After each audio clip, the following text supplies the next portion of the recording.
hiningi ko sa Diyos na sila ay palayain. Kaya alam ko na itong aircon natin, there is also an attack. No? Wala tayong aircon. Kahapon, ginamit po namin yan. Napakaayos. Pero alam ko na lahat ay ginagawa ng kaaway just to disturb our worship. Pero hindi po tayo papayag. Amen? Yan lang ang kaya niyang gawin. Yung hawakan yung mga material things, pero tayo po, nasa kamay po tayo ng Diyos. Salamat sa Diyos that God is still in control of everything. Amen? So, minsan pa, palakpakan natin ang Panginoon.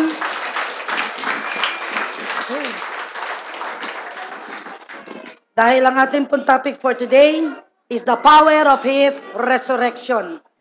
No? Yung kapangyarihan.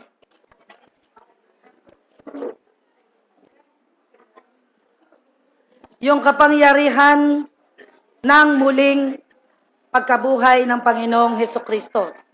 So makikita nyo sa pamagat pa lang, the power of His resurrection. So there is power. May kapangyarihan. Yung ating celebration today, inaalala natin ang muling pagkabuhay ng Panginoon. Amen. At yan po ay malalaman natin ang halaga ng kanyang muling pagkabuhay. So tayo po'y manalangin. No? Bago tayo manalangin, ask the blood of Jesus to cover you and to protect you, especially your mind.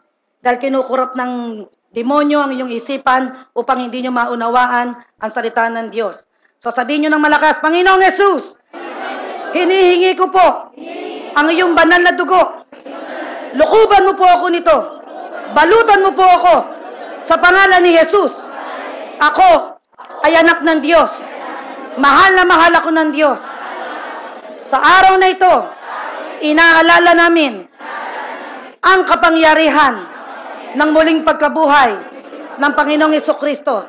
Kaya sa umagang ito, pinapalayas kong lahat ang mga demonyong espiritu sa lugar na ito sa pangalan ni Jesus. Ginagapos ko kayo sa pangalan ni Jesus. Ako ay higit pa sa mananagumpay. Amen. In Jesus' name. Hallelujah. No? Okay, the power of His resurrection. So 1 Corinthians 15:17. 1 Corinthians 15:17. Alam niyo po ba na ngayon inaalala ng maraming tao na halos buong mundo ay inaalala ang muling pagkabuhay ng Diyos. Pero hindi nila alam. Ano ba ibig sabihin at ano ba ang napala natin dito? Nung muling mabuhay ang Panginoong Hesukristo. Na ngayon, merong gumagawa at maraming gumagawa ng pagsalubong. Alam niyo ba ang pagsalubong ay hindi sa lupa? Ang pagsalubong ay sa ulap. Ang mga tunay na anak ng Diyos ay sasalubungin ng Diyos sa alapaap. Sabi niyo sa alapaap. Hindi rito sa lupa ang salubong. Amen. So, hindi po kayo dapat sumama sa mga salubong na yan. Dahil ang pagsalubong po ng Panginoong Yesus, siya po ang sasalubong sa atin sa ulap, pagtunog ng malakas ng trumpeta. Ibig sabihin, kukunin na tayo. At lahat ng mga sasalubong sa Panginoon, alam nyo ba, hindi pwede itong body na ito. Di ba pinag-aralan natin that our body, our mortal body, will turn first into immortal. Bago ka makasalubong sa Diyos. So mali po yung ating naging practice. Na ikaw ay sumasalubong sa bato. Hindi po yung tama dahil ang salubong na tunay ay sa alapaap. And that is rapture day. Amen. Amen. Mukhang hindi kayo kumbinsido. Gusto nyo pa rin kayang sumalubong. No? Amen. Amen pa rin. Gusto niyo pa rin sumalubong? Ang sasalubong po sa atin ay ang Panginoong Hesukristo. Sasalubungin niya lahat ang mga may banal na espiritu sa alapaap. Hindi po rito sa lupa. Tayo po ba'y nagkakaintindihan doon? So kailangan, kaya po tayo nag-aaral, kailangan po natin i-apply lahat ang ating natututunan. Kasi may nababalitaan pa ako. Nagsisimba rito, mamaya, ando, nagpapalapalaspas pa rin. No? Sumasalubong pa rin, at yung iba, nakita ko, nagpo-precision pa rin. Nakakahiya po sa Diyos na buhay. Alam niyo po, ang sabi ni Pastor Alex, na lahat daw ng mga may rebulto, bumili ng bato na Diyos, lahat ng yan ay hindi nakakakilala sa tunay na Diyos. Kaya gumagawa sila ng sarili nilang Diyos. Amen. Ang sabi ng 1 Corinthians 15:17, at kung hindi muling binuhay si Kristo, tayo daw ay hindi pa nalilinis sa ating mga kasalanan at walang katuturan ang ating pananampalataya. Ito pala yun. Kaya napakalaga po na dapat mabuhay na muli ang Panginoong Hesukristo. Dahil kung hindi po nabuhay, after 3 days ang Panginoong Hesus, ang sabi rito, may kasalanan pa rin tayo. Hindi pa rin tayo nalinis kahit siya namatay sa krus. Nagkakaintindihan po ba tayo ron? So napakalaga ng muling pagkabuhay ng Panginoong Hesus at yan po ay ating aalalahanin sa pamamagitan po ng communion. Hindi po yan sa prosesyon, hindi po yan sa salubong ang pag-aalala, kundi ang pag-alaala po natin sa naging paghihirap ng Diyos ay sa pamamagitan ng paghati-hati ng tinapay at pag-inom ng alak sa saro.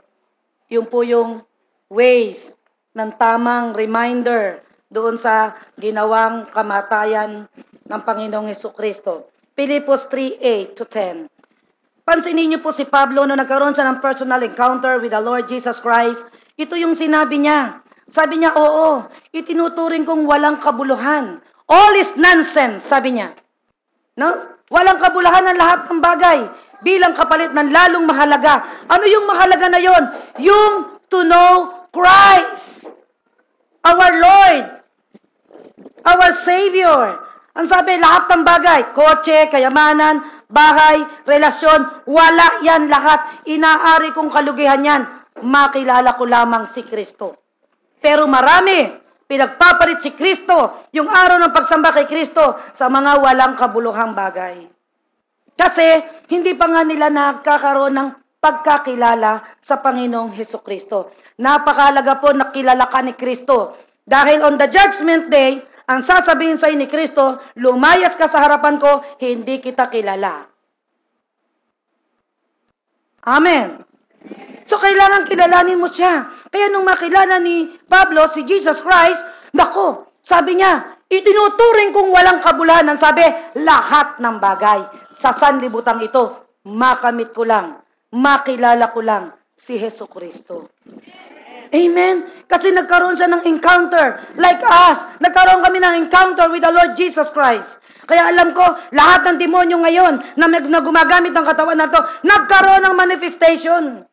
At lalong matatakot ang demonyo kung lahat kayo dadaan sa encounter with the Lord. Amen? I encourage you na pag nagkaroon po by November or December, please come. Please join.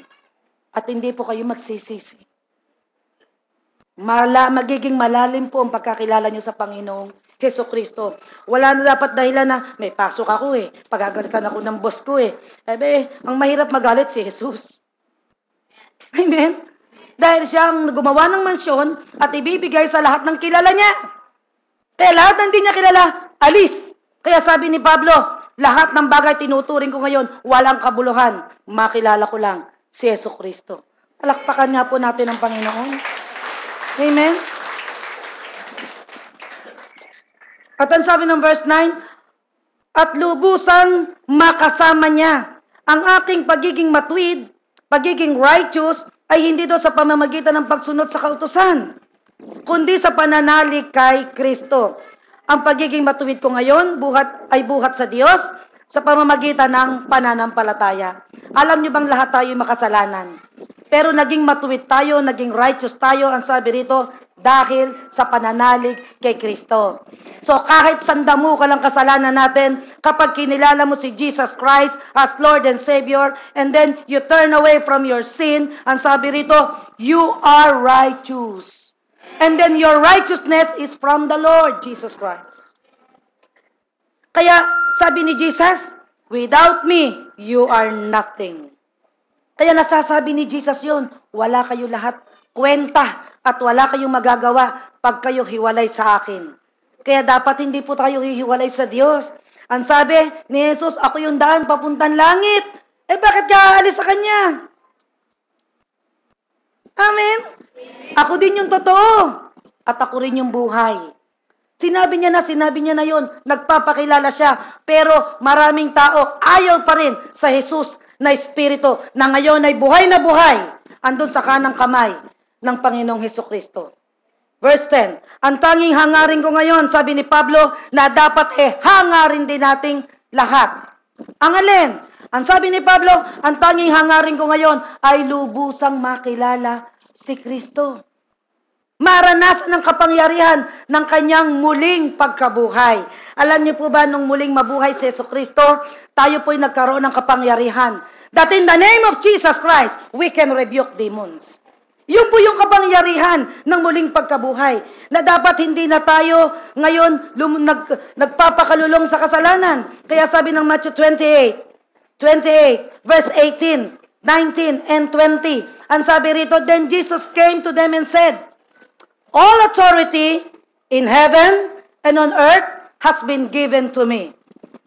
Ang sabi, all. Lahat daw ng kapangyarihan sa langit, sa lupa, ibinigay na raw sa Kanya. O, kanino ka ngayon pupunta? Di doon sa powerful. Kaya nung maintindihan to ni Pablo, sabi niya, wala palang kwenta ang lahat ng bagay. Makilala ko lang si Kristo. Kaya kami gumagastos, pumupunta sa malayong lugar, makilala lang si Kristo. Kaya sabi ko, hindi kayang bayaran ng pera yung amin pong naranasan doon. Lalo na po ako, no? Para bang siguro mula nung maging born again ako, nandun na yung inner hurts na yon. Nagkaroon po ako ng inner healing nung nagkaroon po kami ng encounter. Kaya nung ako po ay na-deliver, kaya alam ko maraming nagkakaroon ng deliverance ngayon dito. Dapat ako muna ang ma-deliver para ma-deliver din kayo. Dahil ako po yung pastor. Amen? Kaya wag po kayong matakot kung nagkaroon ng manifestation na ganon. Nawa yung iba bumigay na. Isuko mo lang yan. Ang Diyos palalayain ka kapag ikaw ay nagkusan loob na, Lord, ayoko na. Isinusuko ko na sa'yo ang aking sama ng loob, ang alak, ang pambababae, ang pansisigarilyo, ang lahat ng takot ko, isinusuko ko na yan sa'yo. Kunin mo lahat ito, Panginoon. At inihingi naman niya yan. Ang sabi niya sa 1 Peter 5:7, ilagak nyo kaya sa akin lahat ng kabalisahan nyo. Ano ba yan? Dahil nagmamalasakit ako ng labis sa inyo. Napakabuti po ng Panginoon. Pero marami sa atin, ayaw bitawan. Hindi, nag-i-enjoy pa ako eh. Saka na, paghanda na ako. Hindi kapatid, hindi mo hawak ang buhay mo. Hindi mo alam kung bukas, patay ka na. Katulad ng isang kasama ni Nati Lolit, no? Yun po si Erning, patay na raw. Kailan po namatay? Nung po Lunes, tiyempong araw ng aming encounter. Ito po ay binabati ko dahil nagalit daw to sa akin. Wala namang kabagay-bagay yung galit niya. Sabi ko sa kanya, binati ko, kapatid, kumusta ka na? Alam niyo, sabi sa akin, hindi kita kapatid. Kung ayaw mo, di wag. Diba? At siya po ay gay. At hanggang siya ay mamatay, galit pa rin siya sa akin. Ewan ko anong kinagagalit niya sa akin. Dahil magkaiba kami ng espiritu. No? Kaya po siya galit. Ang sabi ng 28:19, therefore, ang sabi ng Panginoon, go! At ito po yung aming pinag-aaralan sa pre-encounter, that we must go and make disciples of all nations, baptizing them in the name of the Father, of the Son, and the Holy Spirit. Ang sabi, go, hindi sit. Sabi ni Jesus, nasa akin ang lahat ng kapangyarihan. Kaya pag ako tinanggap mo bilang Lord and Savior, sabi, you can go. At ito yung promise niya, verse 20. Ang sabi, once you go, ang sabi rito, teach them to obey everything I have commanded you. So, kailangan turuan daw kayo na sumunod sa lahat ng inuutos niya. At ang sabi ng Panginoon, pag tayo daw ay sumusunod, ito ang kanyang promise. And surely, I am with you always to the very end of the age. So, sasama si Jesus Christ sa iyo as you go and preach the gospel. But, ikaw, pag hindi ka nag-go, pag ikaw ay nag-sit lang, hindi mo dinisipulo yung iba, wala sa iyo ang promise ni Jesus na I am with you. Now, kung hindi si Jesus ang sasama sa'yo, sino ang sasama sa'yo? Maybe, ikaw ay bihag-bihag ng kaaway, kaya ikaw ay laging nakaupo. At ayaw mong iwi ng pamilya mo. Ayaw mong dalhin ang kapitbahay mo. Kawawa naman sila. They are in bondage because of you. Dahil tayo po, may kanya-kanya tayong assignment sa Diyos. And then ask the Lord, Lord, what is my assignment on this earth?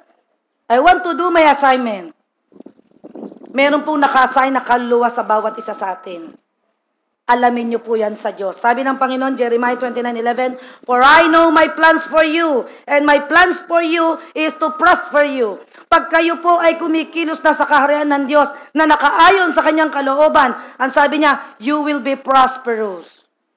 Kayong iba naghihirap eh. Bakit? Hindi ka gumagawa sa ubasan ng ating Ama. Amen? Kung ano-ano pinagagawa mo. Kaya, kulang, kulang, at kulang. Tayo po'y nabubuhay sa mundong ito for Jesus Christ. Siya po'y namatay para sa atin. Tayo ng mga tinubos, mabuhay naman tayo rito para sa Kanya. Amen? At hindi po kayo lugi. Dahil siya po yung darating na ano? Sabihin nyo, judge. Okay. Hanggang ngayon, Savior pa siya. Siya po yung huhusga. Tapos ayaw mong pansinin, siya ang magbibigay ng hatol.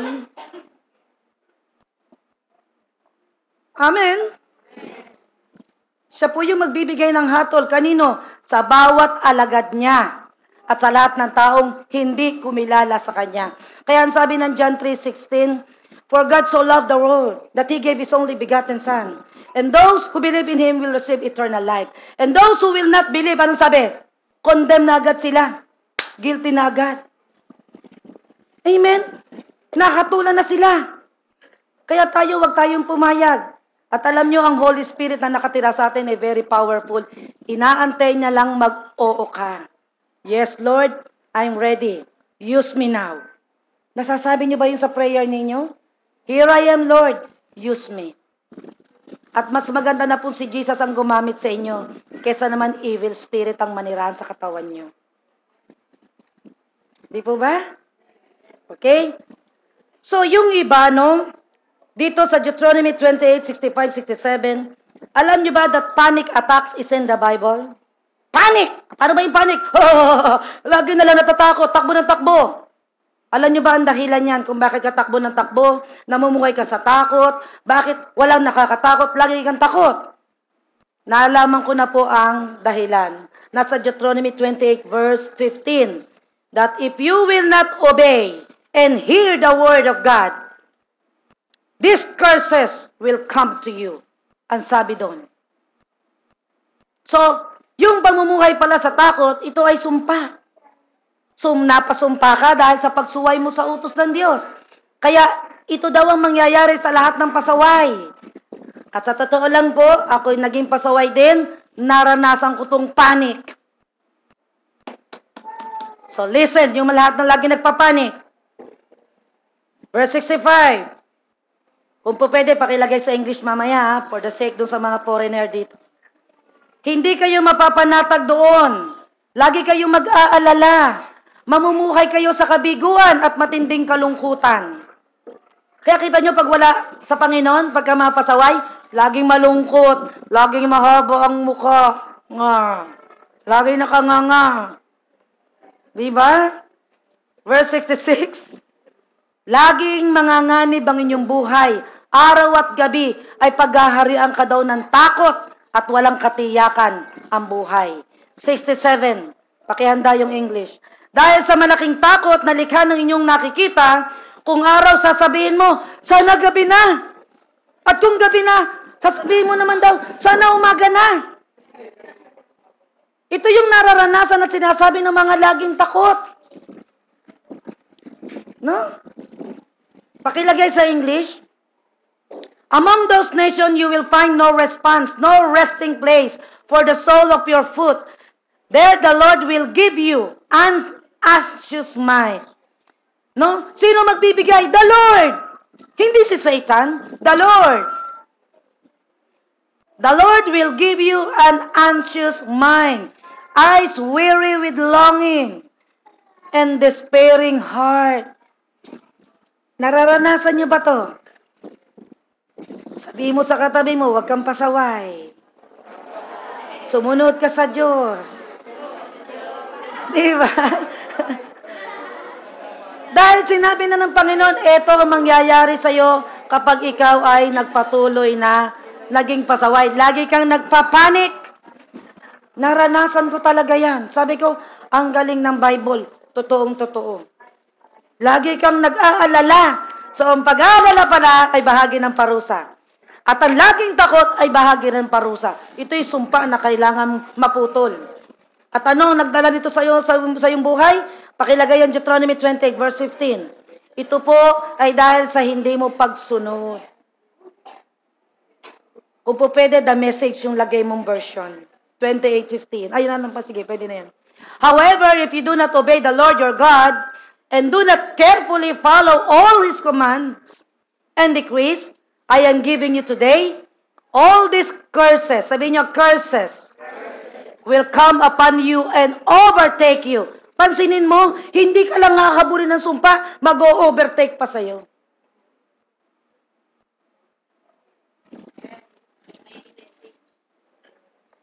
Daming malungkot ang mukha. Pero it's a good news, kaya po namatay ang Diyos at nabuhay para hindi po tayo dumanas niyan. Ang dadanas po nito ay yung mga taong ayaw pa ring sumunod sa Diyos. Sabi mo sa katabi mo, sumunod ka na. No, huwag ka nang lumaban. No, obey the Lord. Huwag ka nang magmatigas, hindi ka naman mananalo sa Diyos eh. Di ba? Suko na, sabi mo, Lord, suko na ako. Amen. No? Mahirap lagi ang nagpapanik. So, the result of not obeying and worshiping God is panic attack.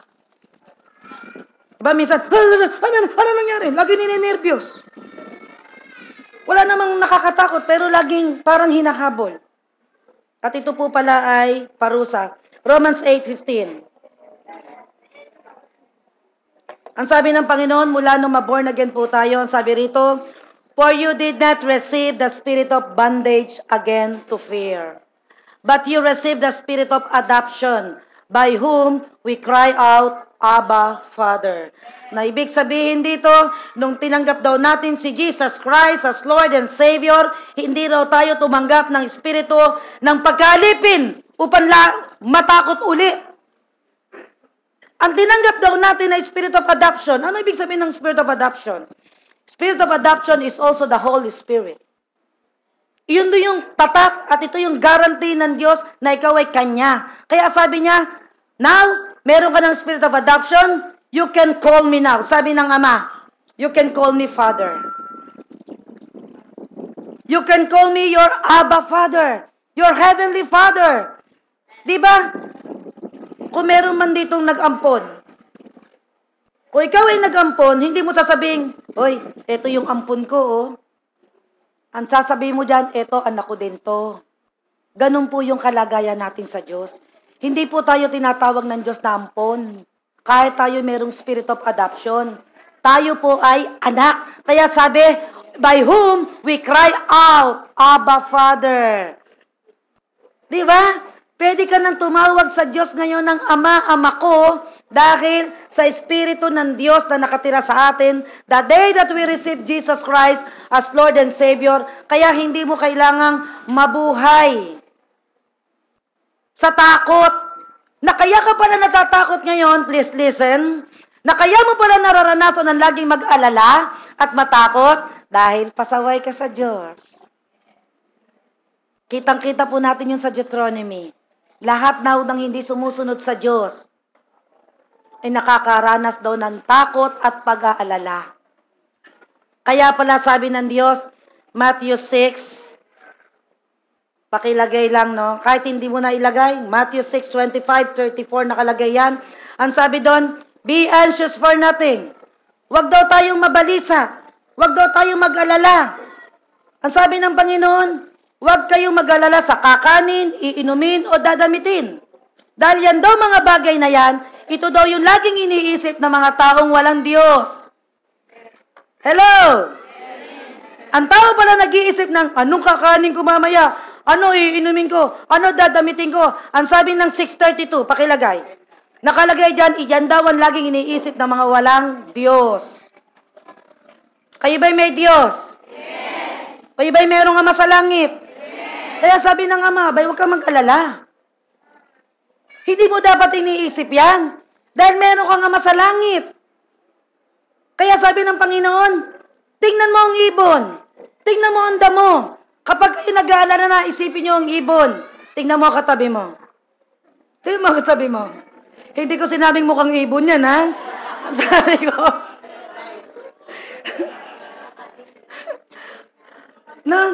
Sabihan mo katabi mo na, alalahanin mo ang ibon.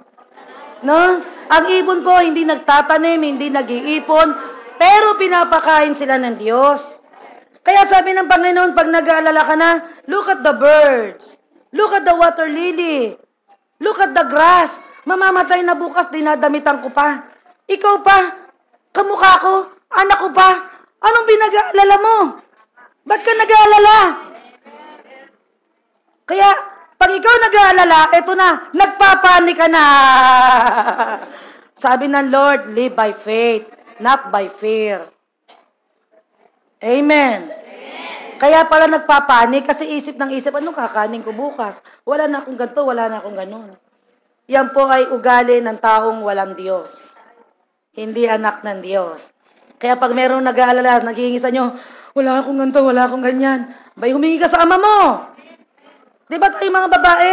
Minsan si King, mga penging baon, abay, humingi ka sa ama mo. Yun ang sinasabi ko sa kanya. Humingi ka sa ama mo. Huwag sa akin. At tayo pong lahat ay mayroong Ama sa langit na napakayaman. At ang sabi niya, siya pa nag-utos, call me your Abba Father. Amen? So nothing to fear. Ang sabi, hindi kayo tumanggap ng espiritu ng pagkalipin upang matakot muli. Dahil ang kapangyarihan po ni Satanas ay takot. Ang kapangyarihan po ng Diyos ay pananalig. Kaya ayaw po ng Diyos na tayo lagi natatakot. Ibig sabihin, ano ba, ba't ka natatakot? Mas makapangyarihan ba si Satanas kaysa sa akin? Anak kita, pwede ba kitang pabayaan? At ang sabi kanina, ang prayer daw ng taong hindi sumusunod sa Diyos, ang sabi ng Kawikaan 28:9, ay hindi raw pinakikinggan ng Diyos. Tayo po'y matuwid. We are righteous because of Jesus Christ. So lahat ng ating prayer, Abba Father, I don't have food. Okay? May uutusan yan. Padala mo si Susan ng food, nahingi.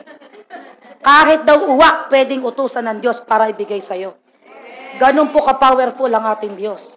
Amen? Just ask, and you will receive. Yun po'y pangako ng Diyos. At ito po'y maraming anak ng Diyos na nakakalimot sa kanyang kalagayan kasi hindi niya alam kung sino siya. Sabi mo, ako ay anak ng Diyos.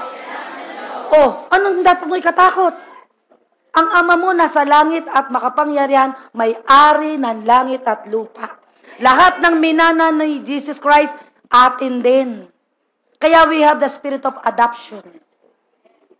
You can cry now, Abba, Father, because of the Holy Spirit that is in us.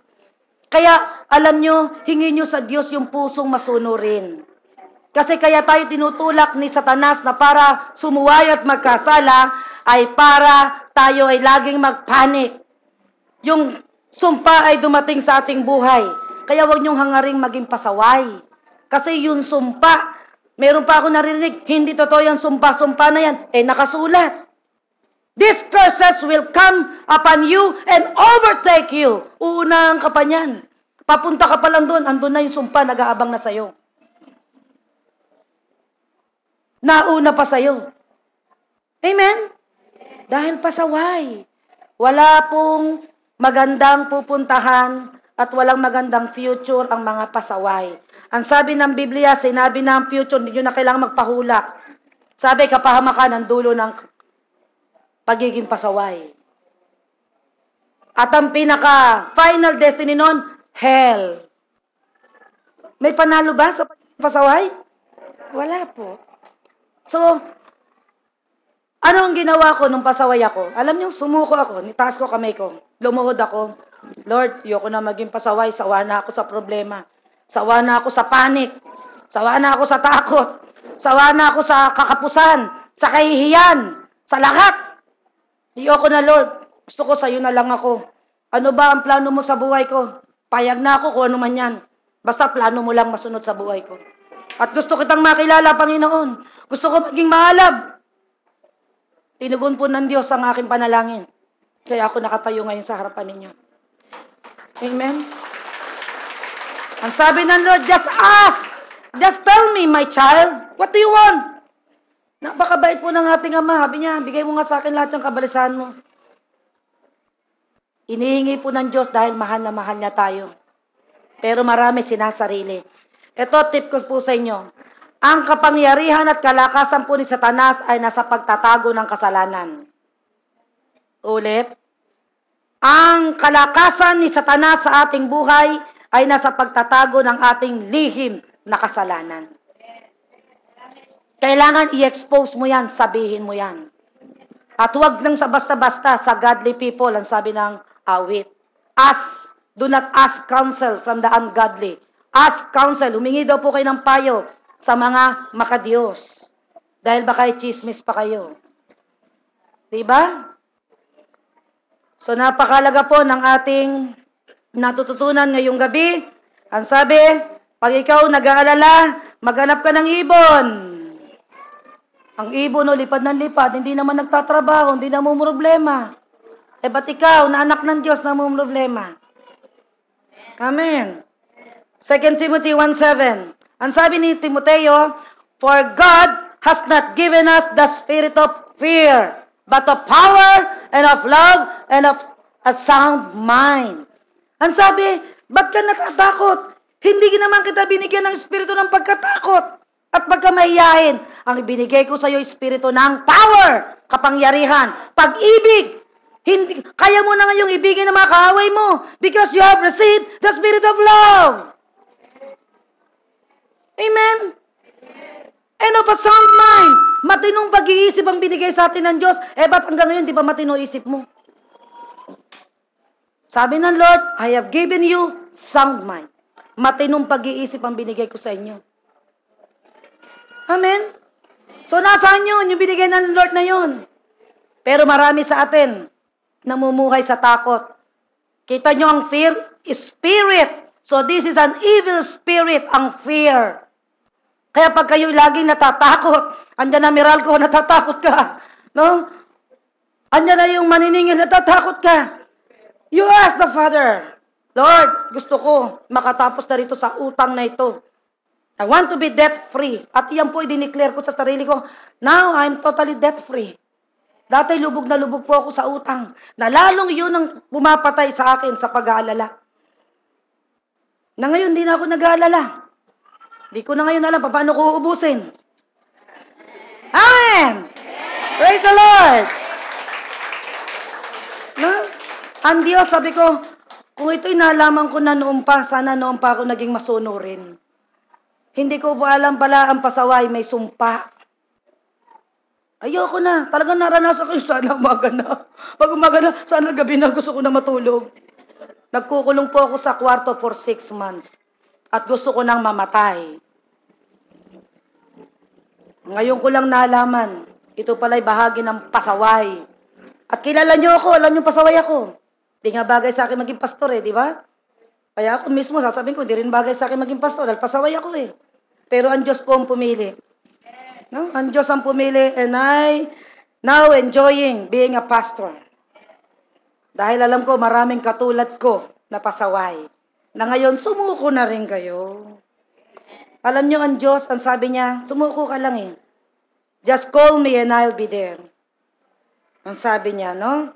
Dahil alam niyo, kung bakit tayo dapat manatiling matapang, dahil ang sabi ng 1 John 4:4, you are of God. Ikaw daw, ako ay pag-aari ng Diyos, anak ng Diyos.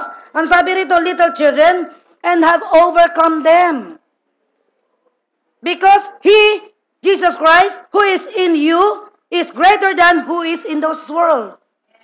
Ang sabi, mas makapangyarihan daw ang Diyos na tinanggap natin, the Spirit of Adoption, the Holy Spirit, kesa sa evil spirit na nandito sa sanlibutan ito. Ano ngayon ang kinatatakot mo? Ang sabi rito, you are of God. Ibig sabihin, pag-aari kita. Sabi ng Diyos, ipinanganak kita, akin ka. Hindi ka dapat matakot. Dahil ang sabi rito, tinatawag tayo ng Diyos and have overcome them. Tinitingnan tayo ng Diyos na overcomer. Mananagumpay na. Dahil anak tayo ng Diyos. Pero maraming anak ng Diyos. Ba't ganun ba mula nung maging born again ako? Lalo dumami problema ko. Jesus' name. No? Lalo dumami problema ko. Bakit? Paano? Hindi mo nare-recognize yung evil spirit na nandito sa sanlibutan, siya yung hari dito, si Satanas. Tayo nandito pa. Temporary lang lahat yung problema na yan. Hindi po tayo taga rito. Hindi tayo taga sanlibutan. Kaya wag mong mahalin ang lahat ng bagay sa sanlibutan dahil iiwan mo lahat yan. Kaya sabi ni Pablo, nung malaman niya ito, ang gusto ko ngayon, ang hangarin ko ngayon, makilala si Jesucristo. Walang kabulan sa akin na lahat ng bagay. Si Jesus Christ lang mahalaga sa akin. Amen? Kasi nalaman niya ang tama, ang totoo, na ito lang pala ang pinakamahalaga at siya yung judge. He is the coming judge. Na hanggang ngayon, kung mga anak nyo hindi pa ligtas, still Jesus is Savior up to now. Please save them. Go and preach the gospel. Disciple them. Amen?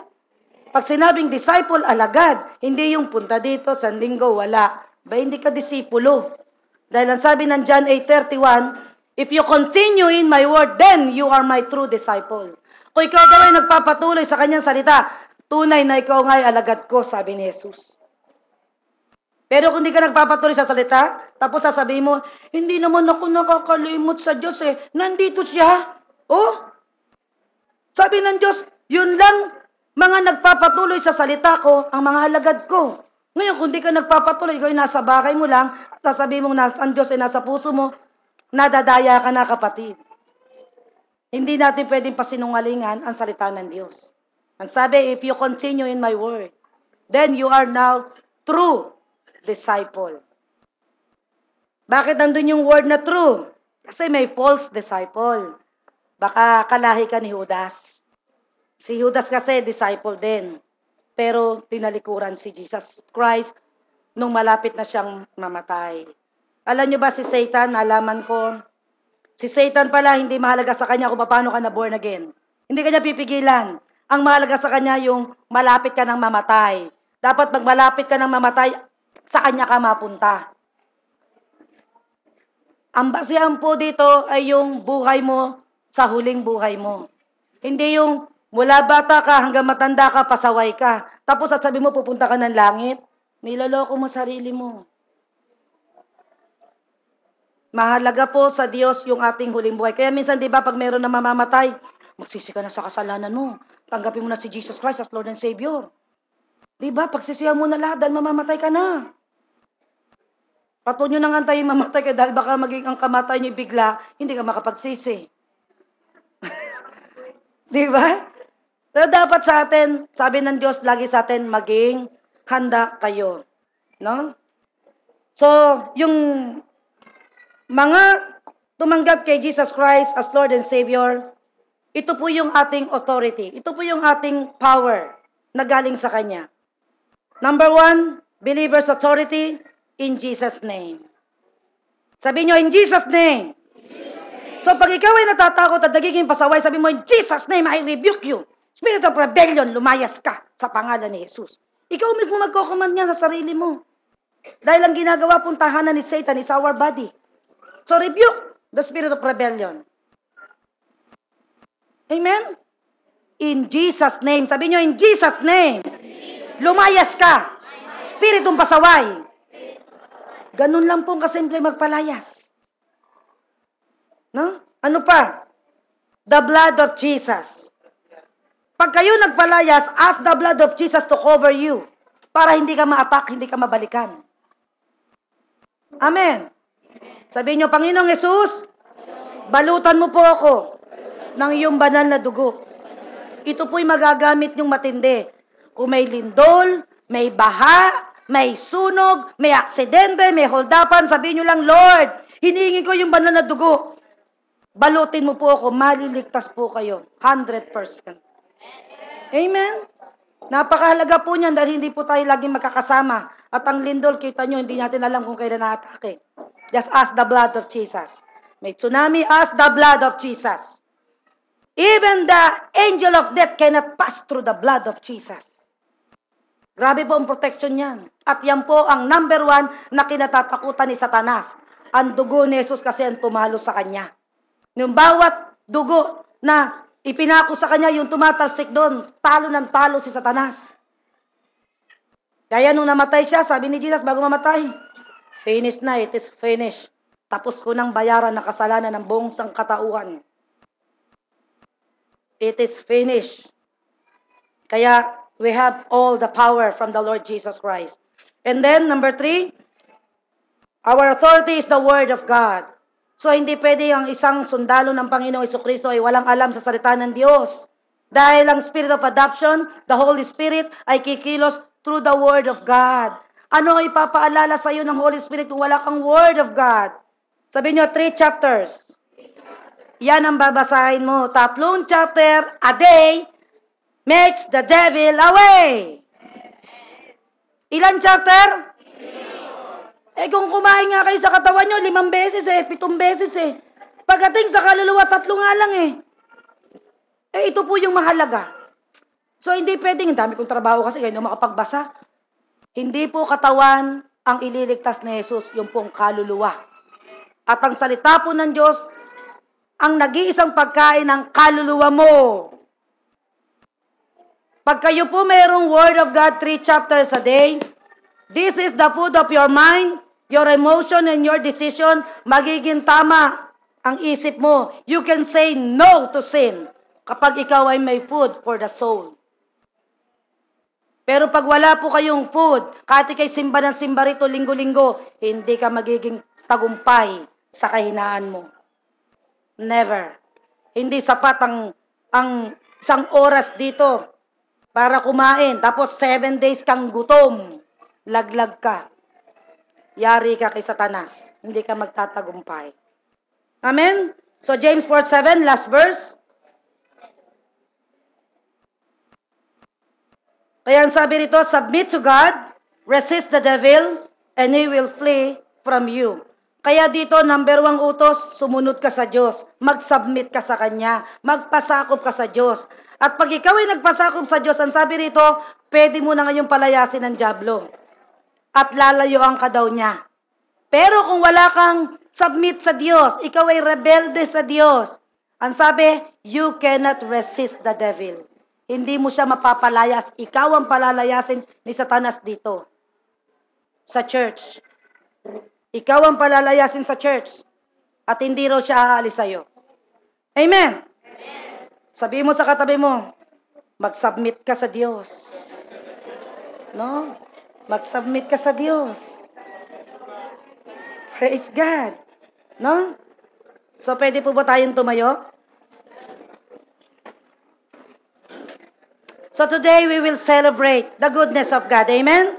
We will dance and shout and praise the Lord. We will celebrate the resurrection of our Lord Jesus Christ today.